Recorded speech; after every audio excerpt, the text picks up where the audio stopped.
کہ اگر آپ کو وہاں بوریاں پیسے کی نظر نہیں آئی بوریاں تو ٹھیک ہے نہیں آئی، لیکن کیا ٹکٹ کسی کو آفر کرنا اس بات کے اوپر کہ جی آپ عمران خان کے اگینسٹ ووٹ کریں تو ہم آپ کو ٹکٹ دیں گے، اور ایک ایسی پولیٹیکل پارٹی ٹکٹ دے گی کہ جہاں پہ آپ کی جو سکسیس ہے نیکسٹ الیکشن میں وہ انشور ہو جائے گی، تو کیا یہ ہارس ٹریڈنگ نہیں ہے؟ اور اگر ہے تو اس کے اوپر کیوں بات نہیں ہوتی؟ اور پھر ٹیلی ویژن چینلز کے اوپر ہم بات کرتے ہیں کہ جی موریلٹی کو چھوڑ دیں، اخلاقیات کی بات نہ کریں، یہ آئین کو دیکھتے ہیں کہ آئین کیا کہتا ہے. تو یہ میرے لیے بڑا ڈس اپوائنٹنگ تھا، اور اسی وجہ سے میں اس چیز کو بار بار یہ بات میں لکھ بھی رہا ہوں، یہ کہہ بھی رہا ہوں. اور پھر ایک اور بات کہ عمران خان صاحب غلط طریقے سے آئے، اس وقت جس وقت آئے اس وقت بھی ظاہر ہے بہت سی سیریس مسائل تھے اور پولیٹیکل انجینئرنگ کی بھی بات تھی. لیکن میں ایک بات کہتا ہوں کہ اگر عمران خان صاحب غلط آئے تو کیا ان کو نکالنے کا طریقہ بھی غلط ہونا چاہیے؟ بالکل بھی غلط نہیں ہونا چاہیے. اور اگر غلط طریقہ ہم روکیں گے نہیں تو یہ جو سارا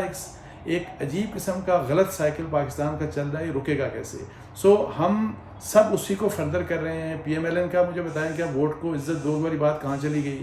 اب یہ سارا کچھ، اور پھر اس وقت یہ جو سندھ ہاؤس میں جو کچھ ہوا وہ بھی آپ کو سب کو پتہ ہے کہ وہ شو بیسیکلی وہ زرداری صاحب کا شو تھا. اور اب ہم سب مطلب ہے کہ عمران خان سے ہم جان چھڑوا رہے ہیں، مطلب thanks to the media and thanks to many other people. اور ہمارے لیے جو نئے جو مسیحا بن کے ابھر رہے ہیں وہ زرداری صاحب ہیں. اور پی ایم ایل این کا رول جو ہے وہ تو جیسے چھوٹے کا رول ہوتا ہے، وہ زرداری صاحب کے چھوٹے کے طور کے اوپر مطلب ہے کہ چل رہے ہیں.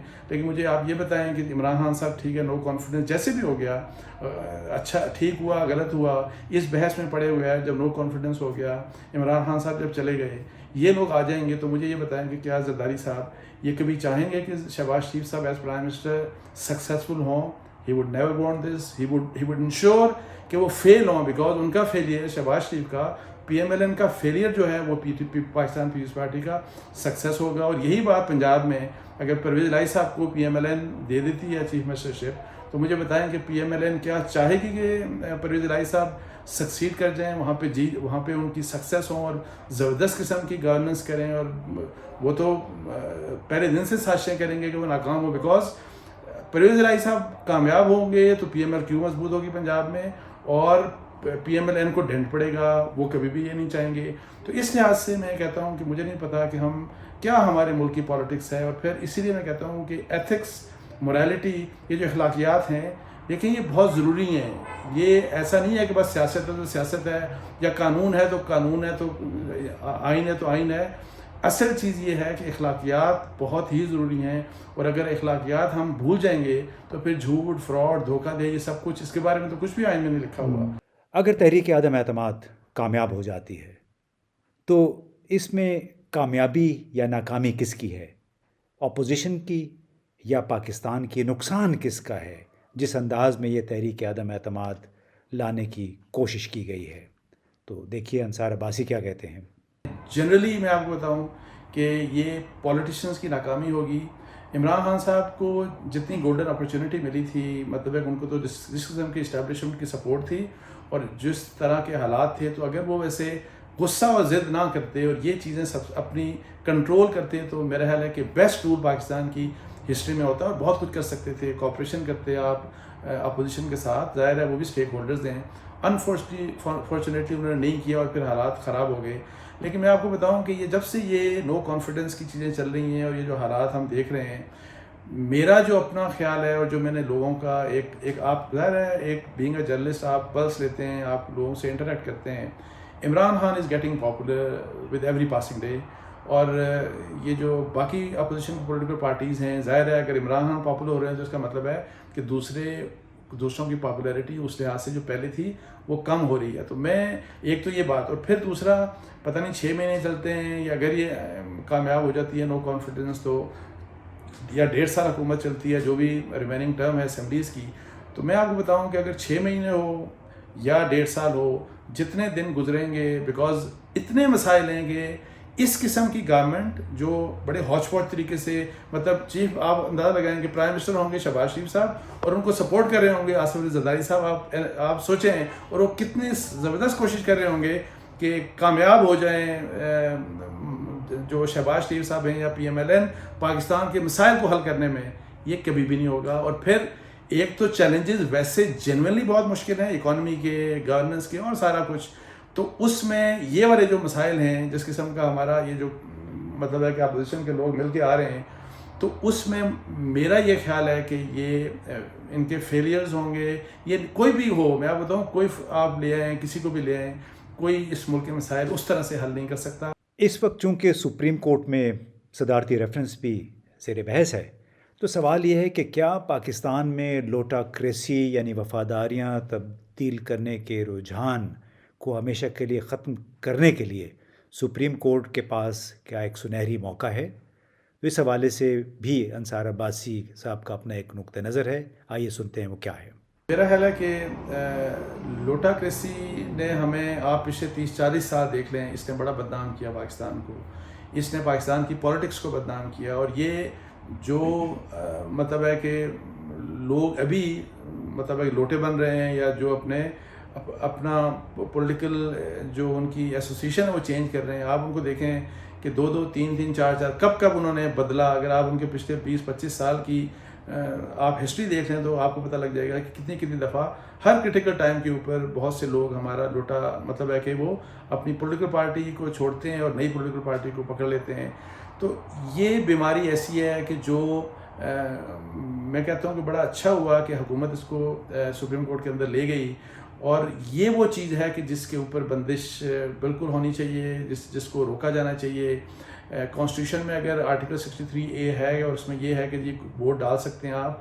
دیکھیں, اگر کسی کو نہیں پتا, کسی نے ووٹ ڈال دیا تو اس کا کنسیکوینس کیا ہونا چاہیے.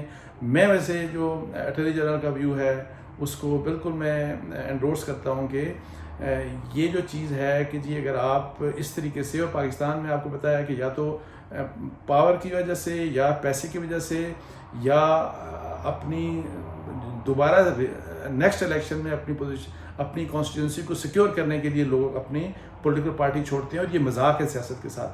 تو ایسے لوگوں کو میرا خیال ہے کہ کوئی ان کی ڈسکوالیفیکیشن کا کوئی پیریڈ اگر متعین کر دے سپریم کورٹ آف پاکستان, تو میرا خیال ہے کہ یہ پاکستان کی سیاست کے لیے بہت اچھا ہوگا.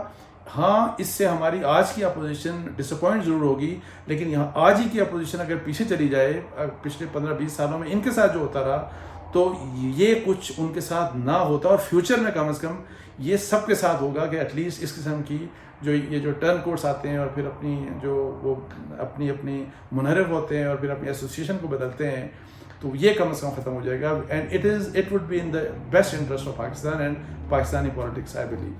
تو دوستو, آپ نے سنی انصار عباسی صاحب کی باتیں, اور اس حوالے سے آپ نے بہت کچھ ٹیلی ویژن اسکرین پہ بھی دیکھا ہوگا, اور بہت سارے ویل میننگ پاکستانی ہیں, ان کو اس بات پہ افسوس بھی ہے کہ تحریک عدم اعتماد اپوزیشن کا مکمل آئینی قانونی حق ہے, لیکن اس کے لیے غیر جمہوری طریقے استعمال کرنے کا کسی کو اختیار یا حق نہیں ہے.